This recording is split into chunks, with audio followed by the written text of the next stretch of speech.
નમસ્કાર, હું છું કોમલ ઠક્કર અને અમારી ફિલ્મ સંઘવી એન્ડ સન્સ આવી ગઈ છે દરેક સિનેમામાં. અને કેમ જોવી જોઈએ, મને બધા સવાલ કરે છે કે આટલી બધી ફિલ્મો આવે છે, તમારી ફિલ્મમાં એટલું શું અલગ છે? તો આમાં એક પરિવારની વાત છે, સંબંધોની વાત છે અને દરેક સંબંધોના લેર બતાવ્યા છે. ઘણી બધી પારિવારિક ફિલ્મ તમે જોઈ જશે. આ બાકી કરતાં કેમ ડિફરન્ટ છે? તમે જાણો છો કે હમણાં ફેમિલી માઇક્રો મિની બની ગઈ છે. બહુ જ ઓછા લોકો છે. મેં કેટલી બધી છોકરીઓને જોયું છે કે સાસ સસરા હશે તો હું લગ્ન નહીં કરું, કાં તો કહેશે તમારો પરિવાર છે તો હું લગ્ન નહીં કરું.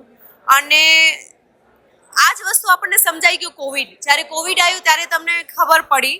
એનાથી પહેલે તો તમે સક્સેસ પાછળ ભાગતા હતા, ફેમ પાછળ ભાગતા હતા, કામ પાછળ ભાગતા હતા.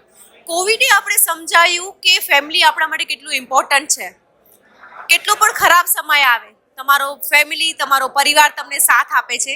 અને આ એક ફિલ્મ એવી જ છે જે પારિવારિક છે. 3 પેઢી એક સાથે બેસીને ફિલ્મ જોઈ શકે છે. આમાં એવો એક પણ સીન કે એવો એક પણ ડાયલોગ નથી જે તમારી ફેમિલી સાથે ફિલ્મ જોતા હો તો તમને ઓકવર્ડ ફીલ થાય. અને હું એક સહપરિવારમાં ઉછળેલી છું, એટલે મને ખબર છે કે પરિવારની કિંમત શું હોય, સંસ્કાર શું હોય. અને અમારી આ ફિલ્મ પારિવારિક છે અને સંસ્કારોને દર્શાવતી આ ફિલ્મ છે, તો તમારે જોવી જ જોઈએ. Thank you so much.